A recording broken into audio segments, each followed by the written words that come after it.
अब सवाल हैं नाव और नदी वाले।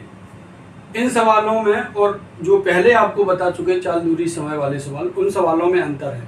अभी तक क्या होता था कि ट्रेन, एक पटरी है, ट्रेन जा रही, एक आगे ट्रेन जा रही, पीछे वाली ट्रेन पकड़ रही, या रोड पे, सड़क पे कार दौड़ रही, एक आगे कार दौड़ रही, पीछे वाली पकड़ रही। तो इस स्थिति में हम चाल को घटा देते थे। जैसे पीछे वाली जो कार है आगे वाली को पकड़ रही, तो पीछे में से घटा देते थे, और जब ये विपरीत दिशा में आती थी तो इनको हम जोड़ देते थे। ये उल्टा है। उल्टा क्यों है? इसमें जब नाव धारा की दिशा में जाती है तो नाव और धारा की दिशा को जोड़ दिया जाता है, क्योंकि ये धारा भी चल रही और ये नाव भी चल रही है, दोनों चल रही, दोनों इस तरह से जो है जुड़ जाती हैं। और तब जब विपरीत, तो ये धारा है और ये नाव है, तो नाव इस तरह से आती है तो ये जो है घट जाती हैं इसमें, क्योंकि अगर नाव की स्पीड धारा की स्पीड से कम होगी तो नाव धारा को क्रॉस ही नहीं कर पाएगी। इसमें हम आगे सवाल अभी ये बताएंगे कि कैसे होते हैं, और ऐसे सवालों में हम हमेशा नाव की चाल x और धारा की चाल y मानते हैं। इसके बाद इनको हल करते हैं। बस इसमें यही ध्यान देना है कि जब हमारी नाव धारा की दिशा में चले तो नाव की और धारा की चाल जुड़ जाती है, और हमारी जब नाव धारा के विपरीत चले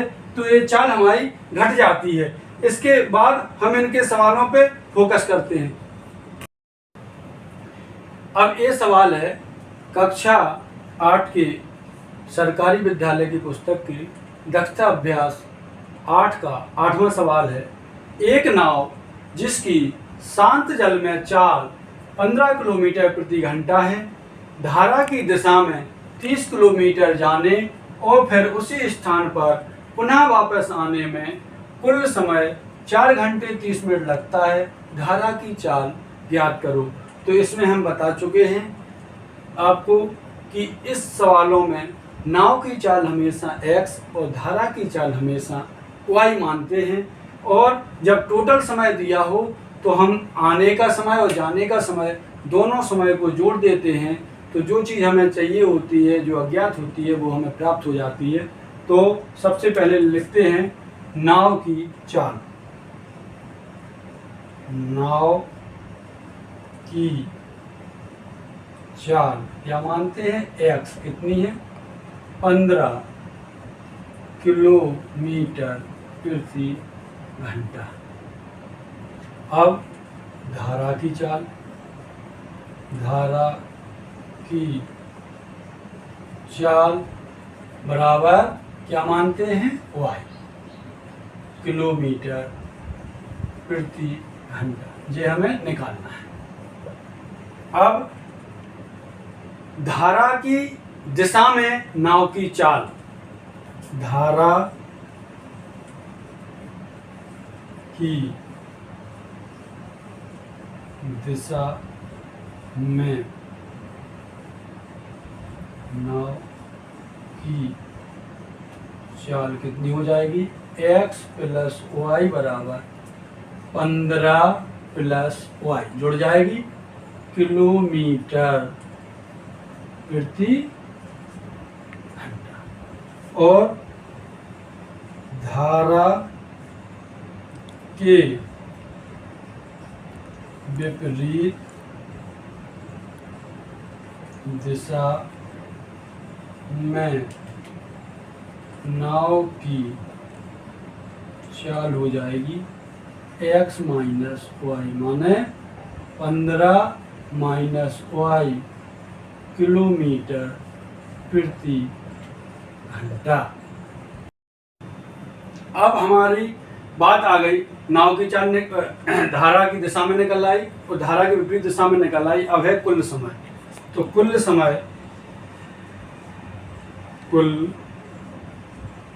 समय बराबर हो जाएगा धारा की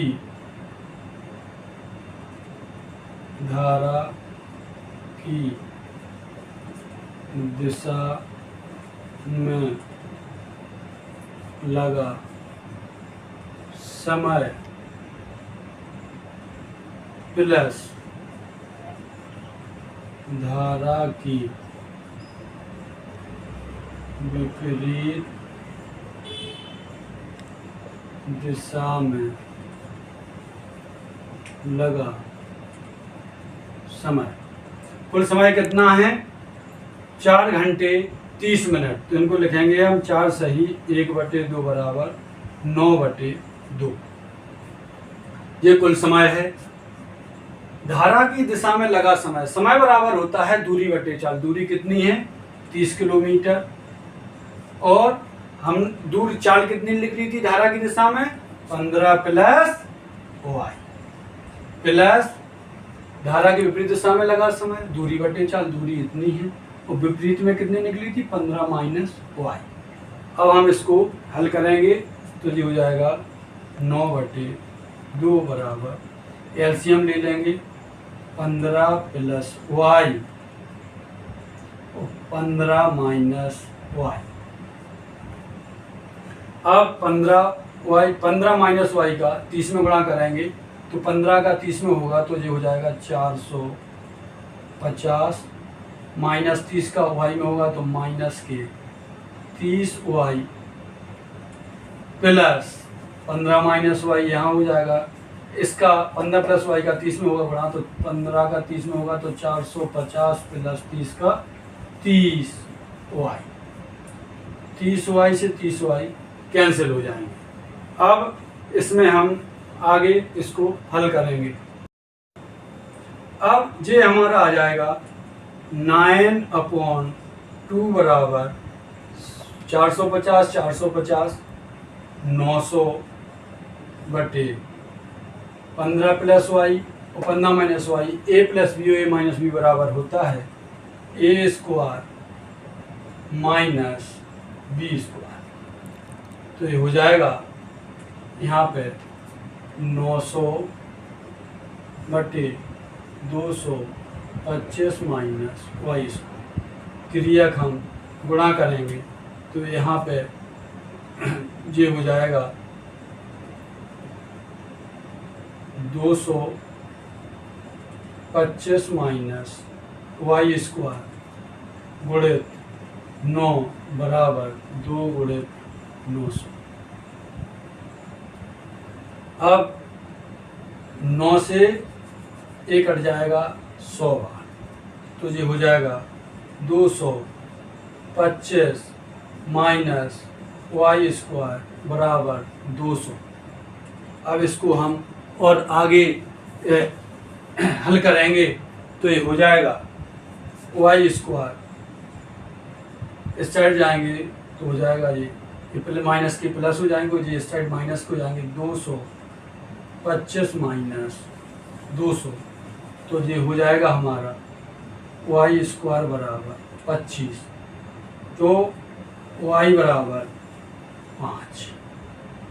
ये हमारी किलोमीटर प्रति घंटा। यही हमारा आंसर है। ये हमारी धारा की चाल निकल रहा है। धन्यवाद। ये हमारी धारा की चाल आ गई है। यही हमारा अभीष्ट आंसर है। हमारे चैनल को सब्सक्राइब करिए, लाइक करिए, कमेंट ज़रूर भेजिए जिससे हम आपको और सारी चीज़ें बता सकें। धन्यवाद।